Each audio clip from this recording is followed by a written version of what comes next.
पण आम्हाला मूल होऊ न देण्याचा निर्णय पूनमचा होता. काय? हो, आम्हाला आमचं मूल झालं तर निखिलवरच्या प्रेमात अंतर पडेल असा विचार करून आमच्या लग्नाच्या आधीच तिने हा निर्णय घेतला होता. अरे बाळ, आणि तू हा निर्णय तिला घेऊ दिलास? तिच्यावर केवढा मोठा अन्याय झालाय हा. मी तिचं मन वळवायचा खूप प्रयत्न केला बाबा. पुढे निखिल तिच्याशी खूप फटकून वागायला लागला. तेव्हाही मला तिला ओरडून सांगावं असं वाटायचं बाबा की निखिल, तुला तिच्याशी असं वागण्याचा काहीही अधिकार नाहीये, कारण तुझ्यासाठी तिने.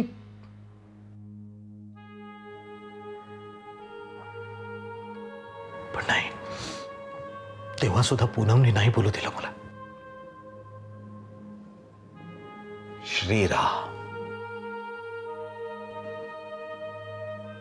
पण मग आता तर बाबा,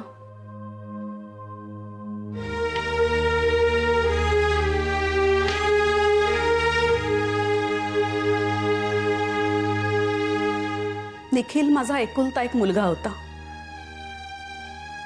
तो आता नाहीये, पण त्याच्या आठवणी माझ्याबरोबर कायम राहणार आहेत.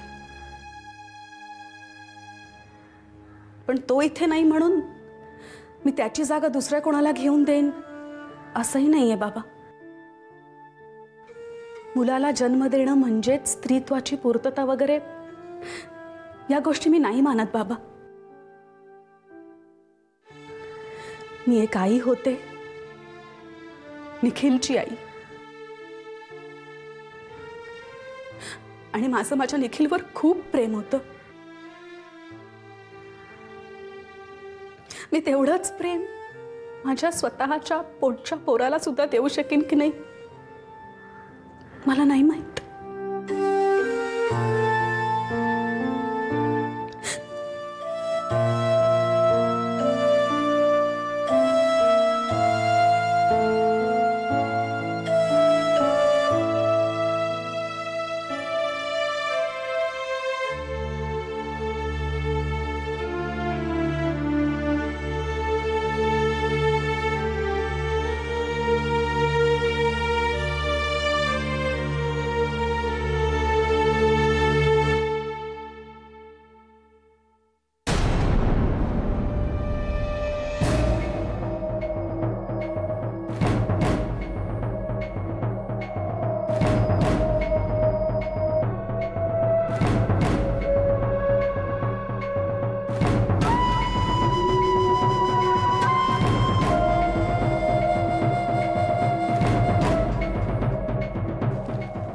शुभ्रा, मला उद्या सकाळी लवकर उठव. मला आणि स्वप्नीलला मीटिंग. शुभ्रा, काय गे? शुभ्रा. आदिनाथ, तुम्ही कधी कुणाची धिंड निघताना पाहिले? काय?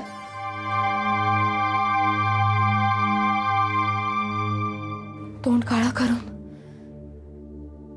गाढवावर उलट बसून अख्खं गाव तिच्या मागे लागतं. मुलं तिच्यावर हसतात, लोक शिव्या शाप देतात. कोणी कोणी चपला फेकून मारतं. धिंड आदिनाथ,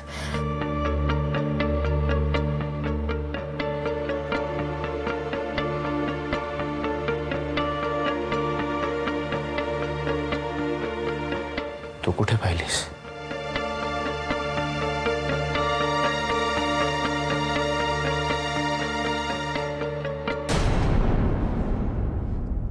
तेच आठवायचा प्रयत्न करत होते मी.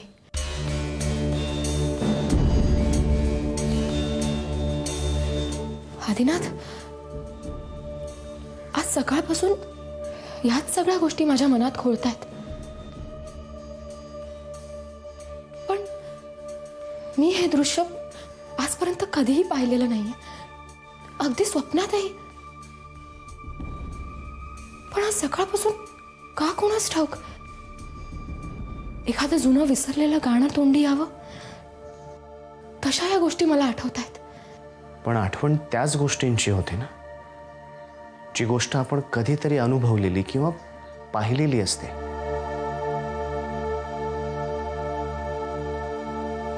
एवढंच आठवत आहे.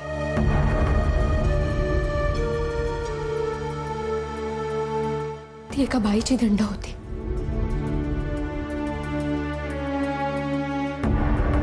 तोंड काळं केलेलं होतं तिचं. लांबून बघत होते मी. नाही, मला कोणीतरी सांगत होतं.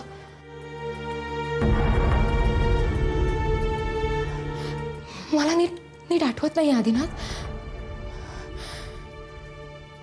डोक्याला भुंगा लागलाय नुसता माझ्या.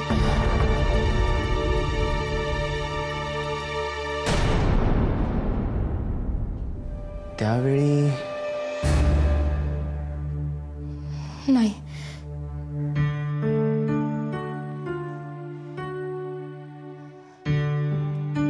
काहीच धड आठवत नाही आदिनाथ.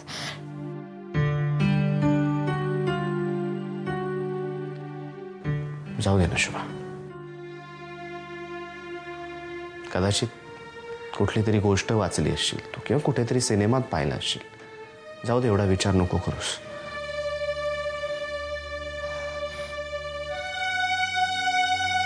आता या गोष्टीचा संदर्भ लागल्याशिवाय मन थाऱ्यावर येणार नाही.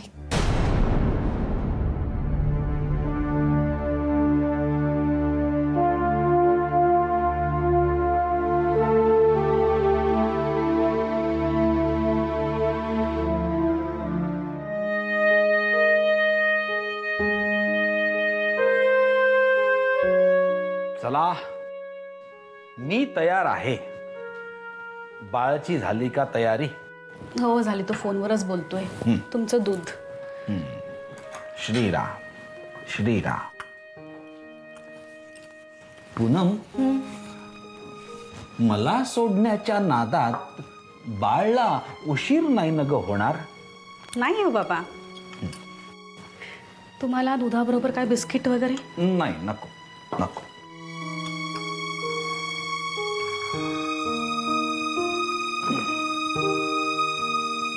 माझी तशी काही घाई नाही. मला संध्याकाळी सोडलं तरी चालेल, किंवा दिवसभरात तू त्या बाजूला जाणार असलीस तर तू घाबरू नकोस. मी तुला तुझी शपथ मोडू देणार नाहीये. मधू ज्या इमारतीत राहतो तिथे खाली सोडलंस तरी चालेल. बाबा तुम्ही का बोलता असं? कुठलीही शपथ नात्यापेक्षा मोठी नसते बाळा. नातेवाईकांनी शपथ घेतल्यासारखा त्रास दिला तरी सुद्धा किती सहन करायचं बाबा? प्रिया अजून खूप लहान आहे पूनम. लहान? उद्या तिचं लग्न झालं तर वर्षभरात एका मुलाची आई सुद्धा होईल. ही लहान? मी तुझा राग समजू शकतो पूनम, पण तिचीही काही कारणं आहेत. तिची? प्रियाची कारणं कसली? बाबा मी आदिला माफ केलं. त्याचं सुलेखाबरोबर लग्न ठरलं होतं तरी सुद्धा तो शुभ्राच्या प्रेमात पडला. ते एक वेळ मी समजून घेतलं. होतं असं कधी कधी लोकांबरोबर. पण प्रिया प्रिया का अशी वागते सुलेखाबरोबर बाबा?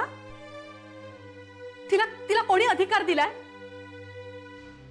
निखिल जेव्हा गेला तेव्हा सुद्धा तिने केवढा मोठा तमाशा केला, तो सुद्धा मी समजून घेतला.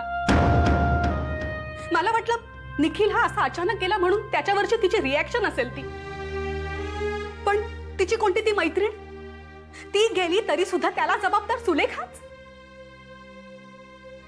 याचा अर्थ प्रियाच्या जवळचं कोणी गेलं किंवा त्यांना काही झालं तर त्या सगळ्याला सुलेखाच जबाबदार का? मला असं वाटतंय प्रियाने स्वतःचं डोकं चेक करून घ्यायला हवं.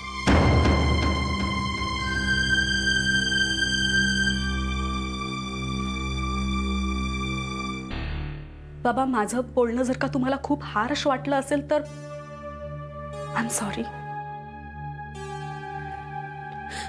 पण सुलेखा माझी एकुलती एक बहीण आहे बाबा. मी खूप पॉझिटिव्ह आहे तिच्याबद्दल,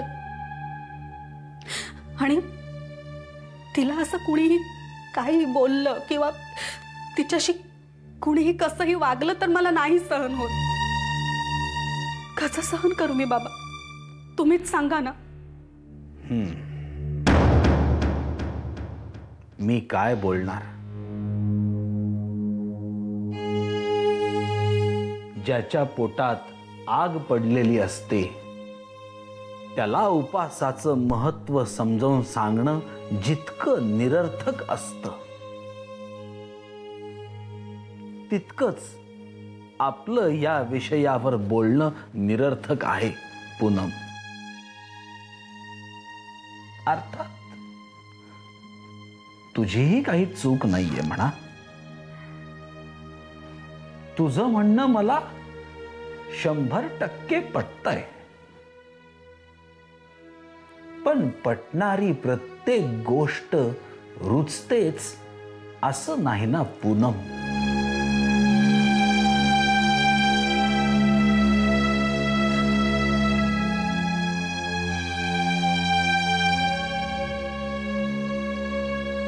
श्रीराम श्रीराम.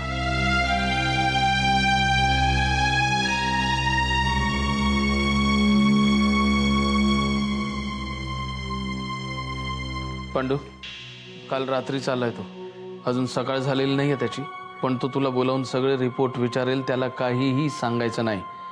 सुनबाई 4 दिवस गायब होती किंवा विक्रांतचे काय उद्योग चाललेत काहीही बोलायचं नाही. मी बोलतो साहेब, मी कुठे बोलतोय. शाबास. आणि एक लक्षात ठेव, याच्या पुढे मला इथं भेटायला अजिबात यायचं नाही. तुला परमेश्वर जो काय निरोप असेल तो सांगेल, कळलं? आणखीन एक काम सांगितलं होतं तुला मी. हत्यार काय भूल साहेब. शाबास, पण लवकरात लवकर. हा सर. निघ आता, परत दिसायचं नाही.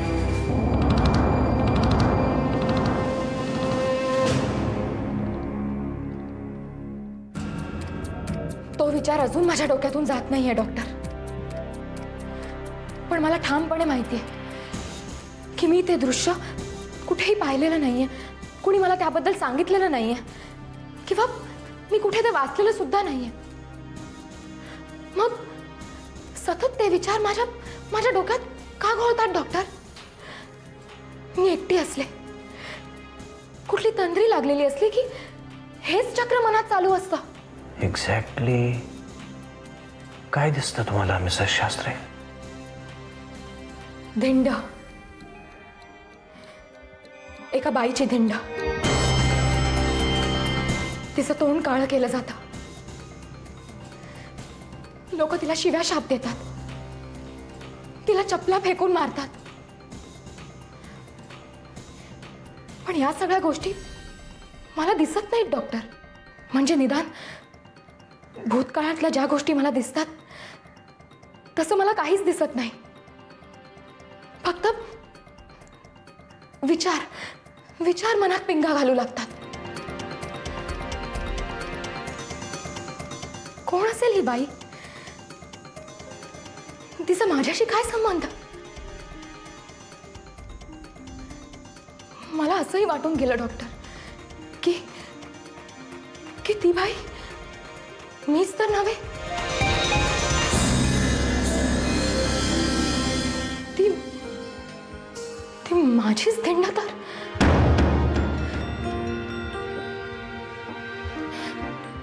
पण नाही डॉक्टर, ती बाई मी नाहीये. भूतकाळातल्या ज्या गोष्टी मला दिसल्यात त्यात याचा संदर्भ कुठेच आलेला नाहीये. ती बाई मी नाहीये डॉक्टर. पण मग ही धिंड मी हे पाहिले, अनेकदा पाहिले. काय?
तुम्हाला म्हणजे डॉक्टर या गोष्टीचा संदर्भ तेव्हाच्या काळाशी असणार.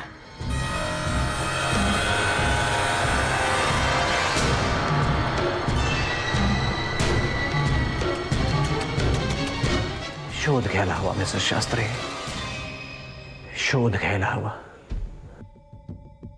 तुमच्या डोक्यात जे विचार येत आहेत ते क्रिस्टलाइज करण्याचा प्रयत्न करा मिसेस शास्त्री. बाईची धिंड, कोण बाई, कुठली बाई, कशी दिसते, प्रश्न विचारा स्वतःला. प्रश्नांची मिळणारी सगळी उत्तरं बरोबर असू शकत नाहीत, कारण काही उत्तरं तुम्हाला तुमच्या कल्पनाशक्तीकडून मिळतील. पण जेव्हा तुम्हाला बरोबर उत्तर सापडेल तेव्हा तुम्हाला कळेल कदाचित.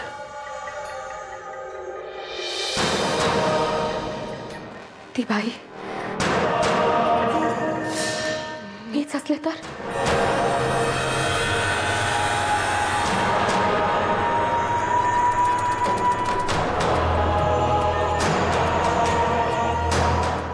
नाही, ती बाई तुम्ही नव्हतात मिसेस शास्त्री. कारण माझ्या त्या स्वप्नातली एक गोष्ट माझ्या मनावर कोरून ठेवल्यासारखी माझ्या लक्षात आहे. तोंड काळं केलेल्या त्या बाईचे डोळे, अख्खं जग जाळण्या इतका विखार त्या बाईच्या डोळ्यांमध्ये होता.